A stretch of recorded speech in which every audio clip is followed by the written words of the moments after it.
Hello coin collectors out there, welcome back to the Big D Coins channel. Hopefully everyone is having a great day as always. In today's video we are going to look at these coins right here. I've got 4 different rows of them, and that's because we have the 1942, 43, 44, and 45 Jefferson nickels. These are what's known as the wartime nickels, and they're one of my favorite topics to talk about when talking about coin collecting because they have such cool history to them, and the metal content is actually silver in them. So if you've got any that have this large mint mark on the reverse side, definitely hold on to it. Don't put it back into circulation. And if you are coin roll hunting, if you're looking through boxes and boxes of nickels, maybe you're just getting into the hobby, you're going to want to pull out any one that you see with a large mint mark on the reverse side.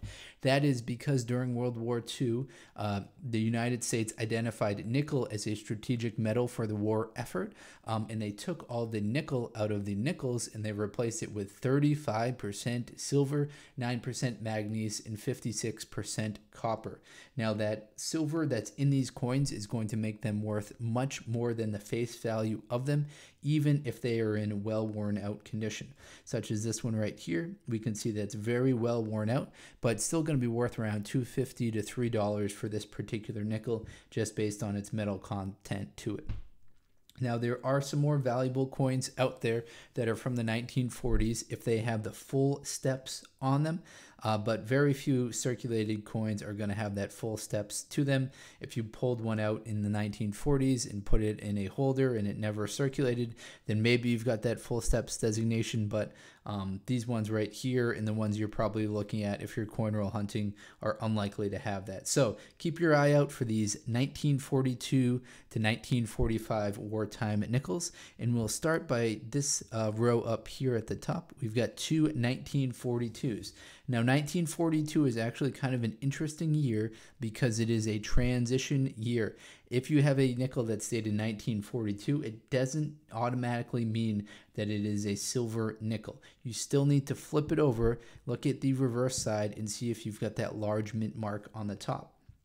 If your nickel is like this right here, which happens to be a 48, and you flip it over and it's got that mint mark on the reverse side right there, or if it doesn't have that P at the top for a Philadelphia mint, then it means that it is not a wartime nickel. It is part of the regular minted coins that they were making before they switched over to the wartime nickels. But if you got the large mint mark on the reverse side, then that indicates it is a wartime nickel. Now in 1942, for a very fine 20, those are going to be worth $2.50 for both the Philadelphia mint, which is this one right here, and the San Francisco mint, which is this one right here. There were 57,873,000 of the Philadelphia minted coins that were made in 1942, 32,900,000 of the San Francisco minted coins that were made in 1942.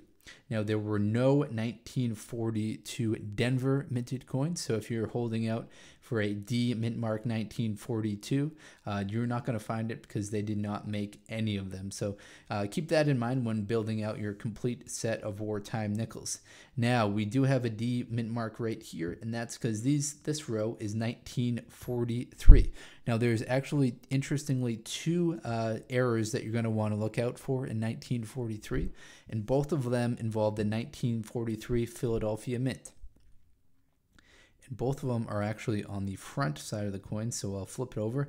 We've got the P on the reverse to indicate it's Philadelphia mint, but what you want to look for in the 1943, zoom in over here, is that there's a error coin that's known out there known as the 1943 3/2 error coin.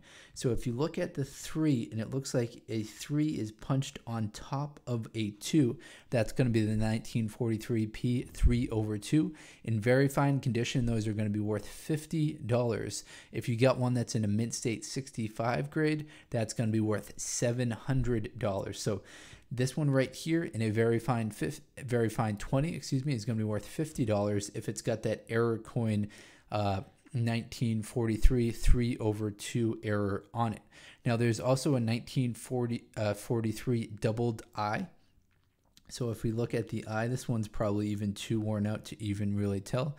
But if you see doubling on the eye, meaning that the die struck it and then struck again near the eye area, that's going to be the doubled eye. That's going to be a little bit more common of an error coin than the 3/2. It's going to be worth $25 in a very fine 20 condition and $650 in a mint state 65 condition. As far as the regular graded coins, the regular coins that don't have any errors on them, the Philadelphia, it minted 1943, is going to be worth $2.50, as well as the San Francisco Mint, as well as the Denver Mint. Now, the mintages for these three coins, there were 271 million that were made at the Philadelphia Mint. There were 15 million that were made at the Denver Mint, and there were 104 million that were made at the San Francisco Mint. As I mentioned, these are going to be worth around $2.50 in that very fine 20 grade to them. Now, the next row is going to be 1944. Now, there aren't any known specific error coins that I see in the price guide that I'm looking at right now for the year 1944. So let's start talking about the kind of regular prices for these particular coins. 1944, there were 119 million of them made at the Philadelphia Mint, 32 million made at the Denver Mint, and 21 million made at the San Francisco Mint. Similarly, these are going to be worth around $2.50 in that very fine 20 grade. Now, if you've got a coin like this, it looks like someone kind of scratched it a little bit. They might have been trying to clean it. If you've got a dirty coin, don't scrub it like you see right here, because that's what causes all of these marks going across, and that will actually devalue the coin by scrubbing it. You think you're doing well by cleaning it, but you're actually kind of scraping the coin up. So definitely don't do that if you've got a dirty coin. There are better ways to clean it than scrubbing it. On to the final year, and we've got another error coin to talk about for 1945. I will flip these over. Now, this one from the 1945 error coin is on the Philadelphia Mint, so this one right here, but it's actually on the reverse side. So the first one that we're looking at for the error coins on the reverse side for 1945. So let me center the coin. I will zoom in on it, and what you want to look for is a doubled die reverse. So you want to look for the last four letters right here and see if you have any doubling on these lettering in the last four letters of Monticello. And if you do, that error coin is going to be worth around $20 in a VF20 grade. It gets much more rare if you can get it in mint state, but in a VF20, it's going to be worth around $20. For these 1945s that don't have that error on them, they're going to be worth around $2.50 for the Philadelphia Mint coin, and around $2 for the San Francisco and Denver Mint coin at a very fine 20 grade. There were 119 million of these ones right here, the Philadelphia Mint, 37 million of these that were made, and then 37 million of the Denver, and then 58 million of the San Francisco Mint coins. All right, everyone, that's all the info that I've got for you today. Hopefully you enjoyed looking at these wartime nickels. They were made from 1942 until 1945. These are very cool nickels because they have that 35% silver in them. So if you come across any of these large mint marks coins, pull them out of circulation, hang on to them because you've got a nice coin that is worth collecting. All right, everyone, thanks very much, and best of luck coin collecting out there. Enjoy.